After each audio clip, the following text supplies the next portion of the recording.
Hello, everyone. I'm Katie McManus, business strategist and leadership coach, and I am delighted to be here this evening with Amanda Stern, who is a journaling specialist. She runs journaling groups, and she's building her journal empire. Amanda, thank you so much for being here tonight. Yeah, thank you for having me, Katie. I'm really excited to get to chat with you. I know. Oh my God. Well, to give everyone in the audience, some background, I've been seeing Amanda's posts coming up on my LinkedIn feed, and I'm like, oh my God, I want more. I want more, and I want to hear more. And that sounds really cool. And that sounds really cool. And so I reached out to her, and I was like, can we be friends? And also, do you want to do a live at some point? And I'm so glad you did. I was telling my husband how cool it is that my world has gotten so big since I started hanging out on LinkedIn. And since I started talking about journaling, it's gotten even bigger. And I've connected with really the coolest people. And I'm so, so grateful.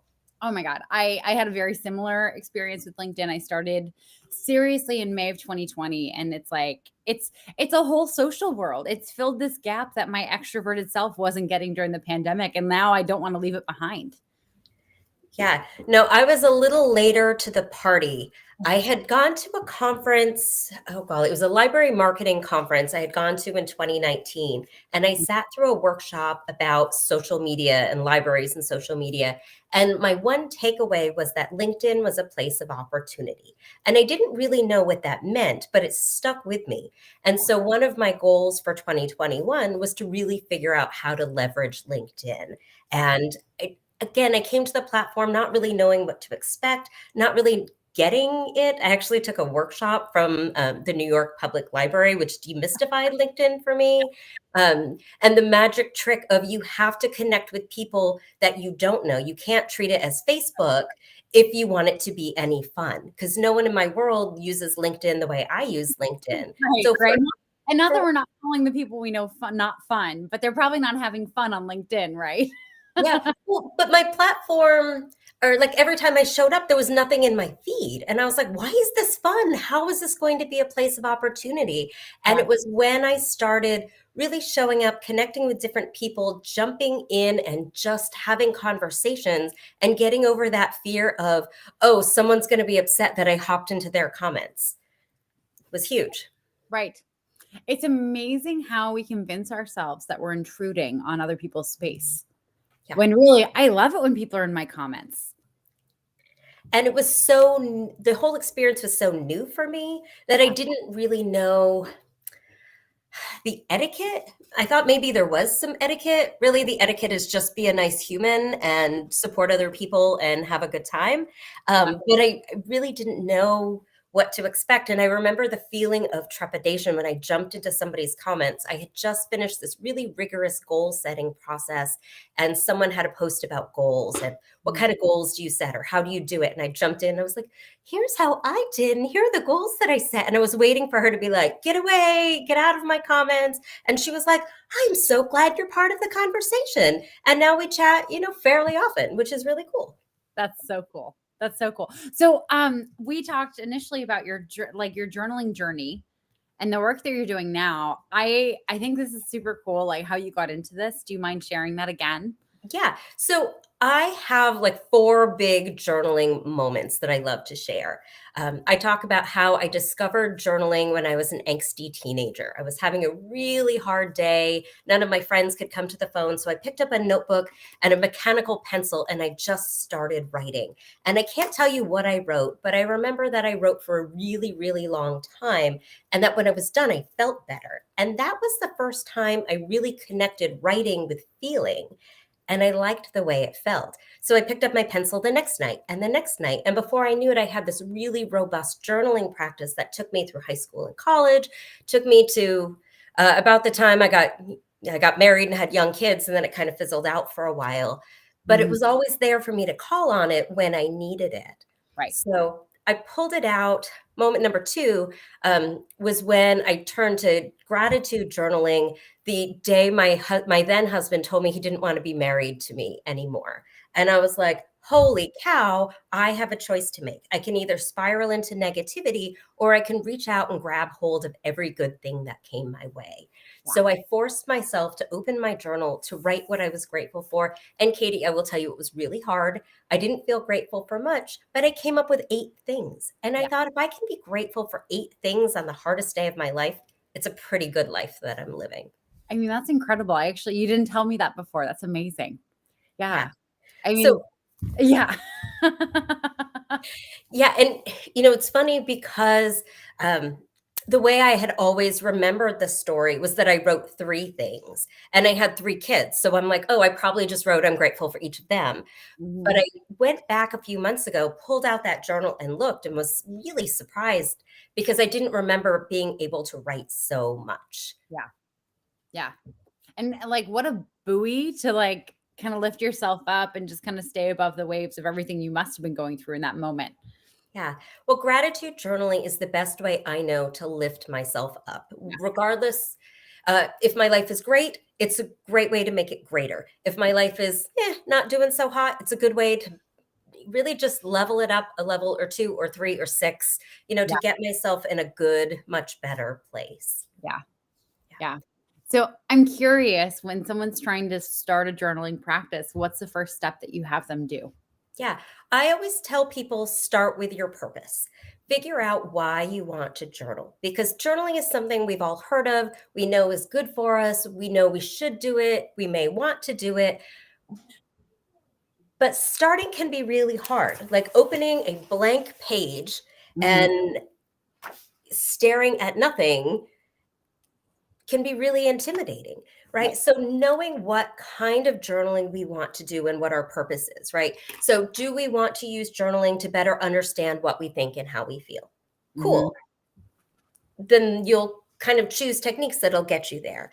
If you want to track your progress toward goals, great way to journal. That's a totally different approach. If you want to gratitude journal, if you want to just record all of your memories and the wonderful events of the day, right? Yeah. Whatever you're looking to do, I like to start with that in mind and then reverse engineer it to figure out how to go about it. Because sitting down and just doing stream of consciousness writing can be really helpful for a lot of people in a lot of circumstances. But for people who are highly anxious, highly accessible to shame and sadness, right? People like that, we shouldn't just free write, or at least shouldn't free write for a long time, because what happens, right? My Yeah. life is so terrible. Why can't I, right? And you just spiral into negativity. It But if becomes a you woe is me kind of factor. that's exactly right. But if you have like a journal prompt, Yeah. a question that you can ask yourself, it serves Mhm. as a really safe container for your thoughts. You can Right. go deep and explore, but you're staying within these constraints, and it's a much safer way to journal. Right. Right. It's so funny, as a teenager, my friends and I would always talk about like, oh, well, we want to be the kind of person who journals. We want to be like that cool girl who like goes to her journal every night, records everything, and then years later comes back and reads it. And I think there's this voice in your head, especially if you don't know how to structure it so that you're doing it in the right way. Luna, no treats for you right now. You're fine. Anyway, if you don't know how, like you do kind of go down that downward spiral and then you get self-conscious about like, oh my God, like I don't ever want to read this again. What if someone else reads this? Yeah. So the next thing I always tell people is to remember that your journal doesn't judge. Right. Right. So we shouldn't judge ourselves either. And that includes our spelling, our grammar, our handwriting, anything we put in our journals. And it's so funny, Katie. I've talked to so many different people of all levels in their journaling journey. And I love sharing this message that our journals don't judge. There is no wrong way to journal. And I can just watch the stress melt off people's faces. Yeah. Even people who've journaled for a long, long time, I told someone that not long ago, and his response was, "I just released a sigh, of worry that I didn't even realize I had been holding for years." It was amazing. Right. Right. Because how you mentioned this, like how many people start off with, I'm sorry, I haven't written in so long. And it's like, it's like calling your mom after like not calling her back for a couple days. Yeah, and that is the biggest thing because I've had periods of my life where I was a very inconsistent journaler. And every time I sat down to journal, I would start with, it's been 6 weeks and 4 days since the last time I journaled. Like it's confession, right? But guess what? My journal doesn't have feelings, it doesn't care. And when I stopped treating it like that, I was able to get back to my journaling much more easily and with no guilt, right? So it's been a while, big deal. I'm here now. I'm jumping in, I'm doing it, and that's what counts. Right. Right.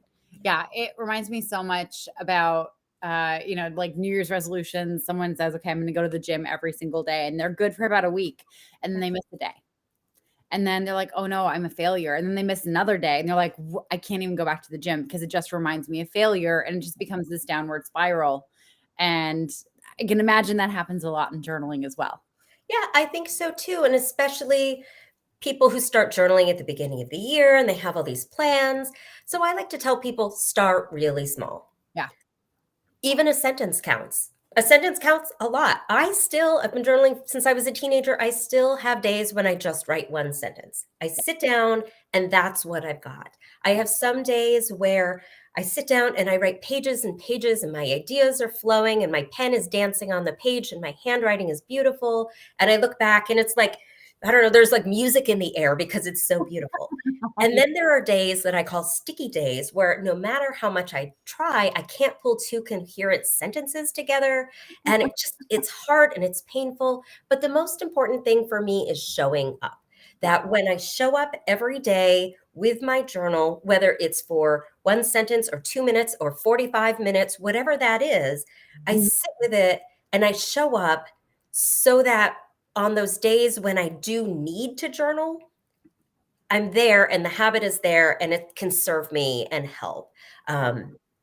Because I have people ask me all the time, well, how often do you journal? I journal every day Right. because I need to. Do I think everybody does? Probably not. Right. Right. And so when I say be consistent, consistent is what works for you. For me, that means every morning, but some people might journal once a week and that's great. Some people might journal once a month and get everything that they need. You know, whatever works for you. If it works for you, you're doing it right, is what I always love to say. Right. So I'm curious, you mentioned a few different types of journaling. I wrote them down. So there's like the feelings, the gratitude, the goal setting, and tracking. Anything that I missed? Oh, golly, there's like 100 million ways to journal. Well, I'm just curious. That's not really my question. My question is, how does someone figure out what's the best way to journal for them? Yeah. Great question. I would start with what are you looking to get?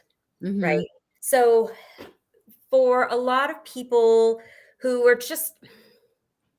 so I talked to a lady a few weeks ago, a couple of months ago, I don't know, a while ago now, and she was like, I want to start journaling. I don't even Do you have ADD? I don't.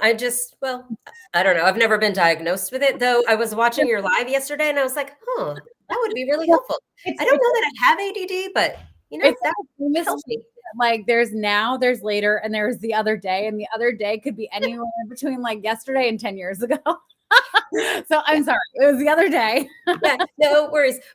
But I asked her, like, what are you looking to get out of your journaling? Why do you want to journal? And she's like, well, I just feel like I'm really negative. And I don't want to be negative. I didn't used to be negative. And, we're all in the same boat. We've lived in a pandemic for a couple of years. There's crazy stuff going on in the world. We have our personal stuff. And she's like, I feel like all I do is like complain and think of negative things. Right. And I was like, well, have you tried gratitude journaling? Because again, it's the fastest way I can think of to pull myself from negative to, at least baseline. And she was like, oh, well, what would that look like? And I was like, well, you can gratitude journal a whole bunch of different ways. You can start with just making a big old list. What are you grateful for? Because sometimes I need to see the quantity. What are all the good things in my life, right? And I pour them out on the page. Sometimes, though, I need to dive really, really deeper, right? So I'll pick a thing. What am I grateful for? Why am I grateful, right? What does this thing do for me or this person or this circumstance? What would my life look like without it? And then how can I show my gratitude? How can I take it off the page and into my life? And that, Katie, is really my secret. Right. And the best part of gratitude journaling, and I think it's what really helps bring it to life, that it's not just, I'm grateful for my health. I'm grateful for my family. I'm grateful for my car, right? All of those things that we are grateful For me, for. coffee always ends up on the list because I'm drinking it and I'm like, I don't know what else to say I'm grateful for. Right? But deepening the practice a little bit and really feeling it takes it from being kind of a rote recitation Right. to really feeling it, because some things we are grateful for every day. I'm grateful for my family every single day, but sometimes I'm grateful for different reasons, right? I'm grateful that my husband pulled the covers up this morning when he got out of bed, so it was really easy to make the bed. Right. Whereas a couple days ago, I was grateful that he's there and he's supportive and he cares and he listens and he makes me laugh, right? All these wonderful things. Yeah. But when I can be grateful and really dive into why, it just adds this whole other dimension. And then when I take it to how can I show my gratitude, it really helps me live in this spirit of gratitude and not make it something I write it, I close the book, and I'm done until tomorrow. Right. Right. As you're describing this, it's making me think of like, hundreds of years ago, they would burn women at the stake for being witches. And part of the evidence would be, oh, well, they have a grimoire. They have like a book where they're keeping track of, wanting it to rain and, things that they're doing to influence their life. And here's a herb that I discovered. And it makes me think, I think they were just journaling. Yeah. I don't think they were witches. I think they were just journaling and saying they wanted their life to be different. And here's what they're taking out of life. And I love that, Katie, because there are so many people out there who are journaling and don't realize that's what they're doing. Mhm. They're like anybody who plans their day or jots down notes or sketches ideas or does morning pages. Guess what? It's all journaling. Yep. It's all journaling. If you keep a workout log when you go to the gym, guess what? That's journaling. I Mhm. mean, you're going to get different benefits than if you sit and write about your feelings, right? But it's still journaling. You're still keeping track of something. You're keeping data. You're collecting patterns. You're, tracking your progress. Those are all great, great things we can do with our journals. Yeah. What's like the most amazing thing that you've seen happen in someone's life after they start journaling? I can tell you what happened in my life. Please. So at the end of 2020, I changed the way I journaled. I had always been an evening journaler, which meant I could journal at night if I wasn't too tired and I remembered to do it before I fell asleep. Right. But in December of 2020, I started journaling in the morning. I remember my high school English teacher said to me, he's like, yeah, I journal in the morning and it opens up my creativity. And I thought, how in the world does anyone have time to journal in the morning? Right. Well, thank you, pandemic. My kids were in school remotely. I had a little extra time in the morning and I had just put up my Christmas tree. So I thought, I'm going to get up a few minutes early, sit down, cover up with my fuzzy blanket, and journal by the light of the Christmas tree. And Mhm. I had 3 glorious weeks of reflection and goal setting. And it Mhm. was some of the best work that I've ever done. And what came out of it was this desire to keep my goals front and center, because I always set goals and I'm really good at writing my goals down in a really safe place, closing the book and putting it away. And next year I pull out my journal and I'm like, oh, yeah, I remember I was going to work on those things. Right. So I instituted what I call Sunday accountability journaling. I sit Mhm. down each Sunday morning in my journal and I just report to myself the progress that I've made toward my goals, however small. And it's been really wild because I'm a person who sets goals here and I'm happy to celebrate when I am here. That all of this stuff doesn't really count because it's easy, it's not hard, it's expected behavior. Of course, I can do that, right? So, in this process, I learned to celebrate and acknowledge every tiny step. And it's been really cool because last year my wins added up so fast. And I Yeah. was telling someone about this, I think in July or August, and they were like, well, what have you accomplished this year? And I made a list and I sat back and I looked at it and I was like, holy cow, that person is awesome. And that person is me. I'm awesome. And guess what? That also explains why I always need a nap, right? Like Right. I'm so amazed at what I accomplished. And without realizing it and without planning it, I gained this confidence that I had always wanted and just never knew was possible or how I could achieve it. And I Right. achieved it by documenting the small, tiny bits of things. And when I say tiny bits of progress, one of my goals is to get at least 7 hours of sleep a night. So Mhm. when I report in, it's I got 7 hours of sleep a night on Monday and Wednesday and Thursday. Well, why didn't I get enough sleep, the other days? Well, it's Mhm. because I allowed myself to get distracted and, watch TV too late. And Right. what did I do to help make sure that I went to bed on time those days? Well, I Oh, I'm not sure. washed up for bed early and I Okay. Sorry, you froze for a second there and then came back, but I don't know if it was you or if it was me. oh, No, sorry about that if that was me. no, no. It's all good. But yeah, I would say that was the greatest transformation for me, just Yeah. gaining this confidence that I didn't see coming. It just snuck up on me one day. Yeah. Um, I love that because, there's so much talk, especially in the business building and in coaching spaces about the importance of accountability. And we forget that, like, hi, hello, you are your best friend and your worst friend. Yeah. And you can be there for yourself and you can be there for yourself via your journal also. Yeah, and it doesn't have to be a complicated system. I do it all in narrative form. I just write, sometimes it's bullet points, it's not even complete sentences. You just have to have some way to track. And I will tell you, there is nothing more motivating to me than writing no progress 2 weeks in a row. Right. I mean, it motivated me to do something, even if I'm doing it at the 11th hour on Saturday, I'm doing something that week. So I have something to report on Sunday morning. Right. You just said a sentence that sparked something for me in that you do it in narrative. And I have a question on the back end of this, but I'm thinking like, oh my God, it would be so funny to do journaling where you like have like Rebel Wilson like doing the narrative. Like you do it in her voice or Bill Murray's voice or something. It would just add a creative spin to it. Like if they were observing your life. But what's the other option if you're not doing a narrative? Oh, you could make a habit tracker. You could kind of do like a bullet journal kind of layout and pull in Right. some of those techniques. I don't bullet journal because I get too lost in the rabbit hole of all the stuff and the layouts and making it pretty. And then I don't do any actual journaling, though I think it's really cool. And I know people who are able to be really successful with bullet journaling. Yeah, it's funny. I used to bullet journal before I had a concussion. And I had a concussion that affected how my eyes process information. And I cannot. This was in 2017 that I had that car accident. To this day, I still can't bullet journal the same way I used to. Wow. I look at my old bullet journals and I'm like, it was amazing how I could organize information that way. And it's just not possible to me now. Wow. It's crazy.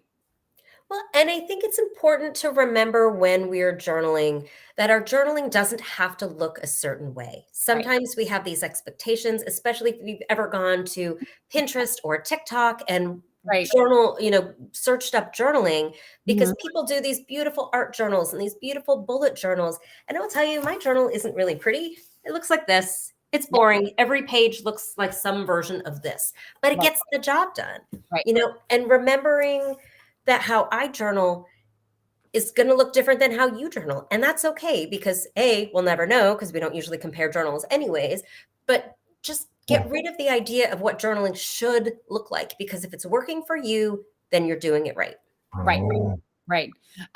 My go-to like bad tendency when it comes to journaling is like I buy a beautiful journal and I like write something to myself in the beginning and then I start journaling and I'm good with it for a few days and then I'm like frantic one day and I need a piece of paper and I go in and I like write a grocery list in it and then it's ruined.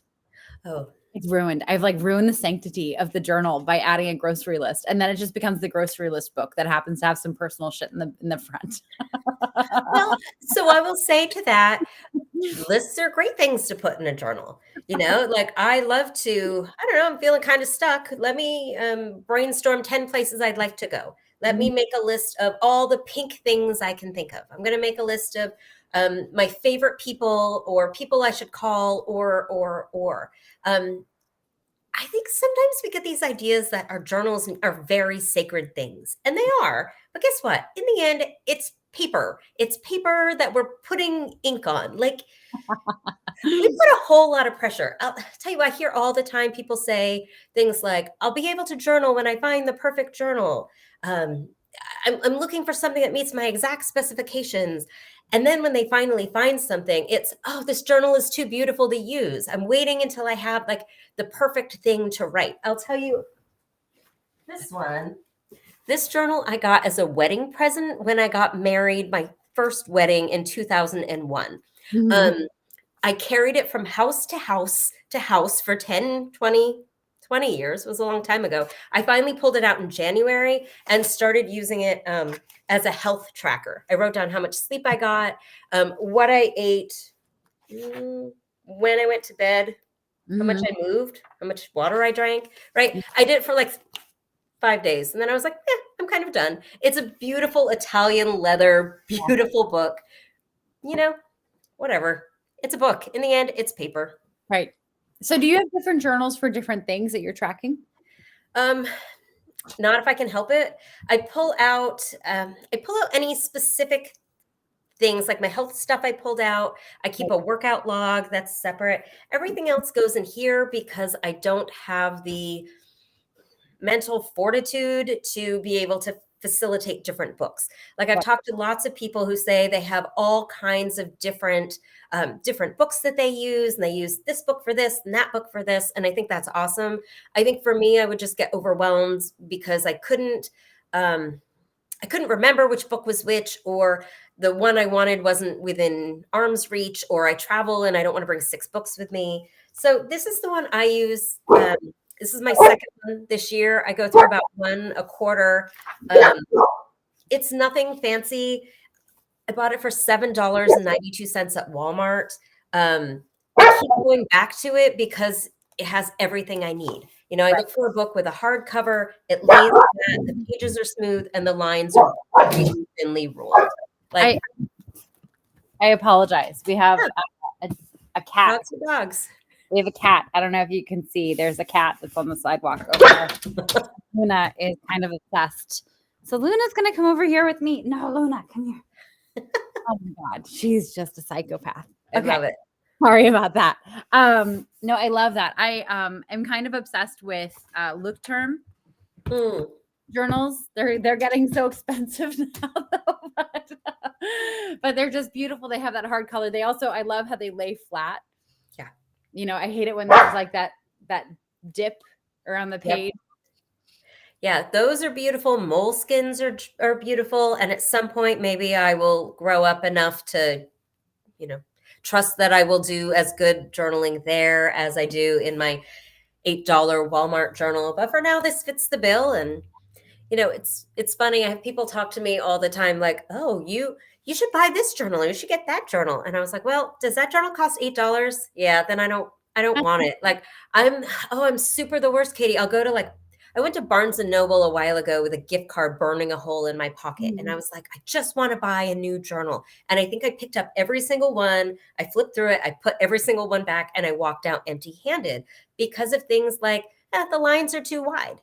I Yeah, like a college ruled line journal, and some are just really wide, and I don't want quotes in the middle right, or things to interrupt the flow of I just want empty paper so I can fill it with whatever I want to fill it with.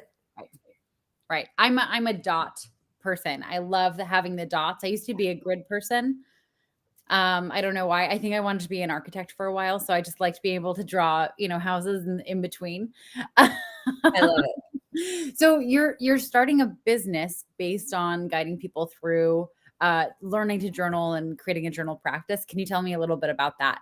Yeah. So I'll tell you all of this for me, even though I've journaled my whole life, I didn't really ever talk about it until last year. Mhm. I was doing a program called Brand 30. It's a 30-day personal brand building program for LinkedIn. And I needed something to write about. Kind of the tenet of the program is pick something, could be two, no more than three, but you have to have something you're going to write about. And I was like, well, I don't know. I could probably write about journaling for 3 or 4 days, maybe a week if I stretched it. And that'll buy me some time to figure out what I really want to talk about. Right. And as I started writing about journaling, I was like, holy cow, people are interested in this and people have questions. And this thing that is so intuitive for me is not intuitive for everybody. And I think I really did myself a disservice early on because I was like, come on, if 16-year-old me can figure it out, anybody can figure it out. Like, I was not that smart, right? But then I got thinking, like, some people think rocket science is really easy. And some people think, I don't know, all these terribly complex things are really easy. And Yeah. so getting to meet people from all over. And when I started this, Katie, I was talking to, I think the first people I talked to in the first week, a guy from Chicago who does finance, a digital marketer in Canada, a guy who does supply chain stuff for Nike in Amsterdam, like really smart people from all over the place. And they were like, tell me about what you're doing and how can I journal better and how can I get started? And I was like, really? Like, really? Like, the first conversation I had blew my mind because we had a phone call. This was my first LinkedIn phone call. And I almost canceled because I'm like, this dude's going to try to sell me something. And I don't know, or try to recruit me to do something I don't want to do. My husband's like, just have the call. You can always say no. And the first thing he said to me was, can you tell me everything about how you journal? Yeah. He's like, because I've never heard anyone describe journaling the way you describe journaling. And I think I just really have a knack for making it easy and fun and accessible to other people. So I'm still kind of dreaming up what I want this to be, but Yeah. I've been running some journaling workshops that have been fabulous. I have a group of people who come and journal with me every weekday morning from 8 to 8:30 Eastern. It's super fun. I'm Mhm. going to be doing a 3-week morning program in May. We're going to focus on like self-discovery as our theme. And Amazing. they show up, I have journal prompts, and we just do some time journal sessions. It's really great. I've got this handy dandy visual timer that I love. And then we have time in between to share if we want to, right? What came up for you? What was your experience like? And to see people learning from each other has been really amazing and wonderful. Watching people go from I don't journal to hey, now I journal and I'm a confident journaler and here's how my life is better is really amazing to watch and witness and be a part of. Yeah. No, I can imagine. And you know, there's a spectrum of like hard and easy and simple and complex, Yeah. right? And like meditation, I mean, you're describing journaling and the way you do it is very much how I do meditation. And I know it's simple, but it's also hard AF Yeah. because it's a practice and you have to show up and it's not easy every day. And some days are magical, but most days are just like, oh, I'm doing this again. Yep. But just like meditation, if Mhm. you show up and do the work, even if it's messy, even if it feels terrible, even if it feels painful on Tuesday, Yeah, right? This is preparing yourself for the great things that are going to come on Wednesday or right. Thursday or Friday, right? Showing up puts us in the right place to be there when inspiration strikes. Yep. 100%. 100%. Well, I'm so excited to see like what you come out with, the different programs that you roll out. And if people wanted to get in touch with you, how should they do that? Yeah, so people can find me on LinkedIn. You can find me, it's Amanda Jane Stern, or if you type in Amanda Stern Journaling, you'll find me. You can also find me at goodthingscometothoseWhojournal.com. Yeah. That's I've kind of linked to all of the things there. I've got a collection of journal prompts that I've curated that are available there, links to my journaling groups. Finding me on LinkedIn. I've got a newsletter that comes out every Monday morning. I've been told it's quite fun to read. I put kind of an interesting piece about journaling, some journal prompts, Yeah. a cool journaling idea, and where you can find me. Cool. And what's a journal prompt that you could leave our audience with? Yeah, um, I will tell you, we did some really fun ones this week. Um, oh dear. So today we did. What was the best advice you were ever given? Mm, Or if you can't think of the best advice, what is a piece of advice you were ever given? yeah. That was really fun. And the other fun one was, what is one thing you can do today to show up as a more authentic version of yourself? Mm, love that. I mean, both invite, here's how I can be better. And here's me giving myself full permission. Yeah. So, And if that feels too heavy and hard, I always tell people you can start with what you had for breakfast, right, right? Just describe it. Look out your window, describe what you see out your window. right. Because if feelings feel too heavy, just start with what you see and what you notice about the world, and you'll get there. Build that habit, build that stamina, just build your tolerance for journaling, and you'll discover before long it's really fun and rewarding. Yeah, that's so cool. Well, Amanda, thank you so much for spending time with us this evening. This has been amazing. I know I'm going to go and dive into my journal right after this. Perfect. We had some great comments from Mushtak. And I'm so sorry, I'm going to mispronounce your name. And please message me and tell me how I'm supposed to pronounce it. Gemisola. I think that's how I'm pronouncing it, but please correct me if I'm wrong. I hate mispronouncing people's names. And Julie Griffin, of course. Hi. So great to have you guys. And for those of you who didn't comment, thank you for watching. I hope this is super useful to you all. I'm here with Amanda Stern, who is an amazing journal advisor, journal coach. Pick a name, any name. We're still figuring it out. There. I'm Katie McManus, business strategist and leadership coach. Thank you for joining us this evening, and we hope to see you soon. Perfect. Thanks, everyone.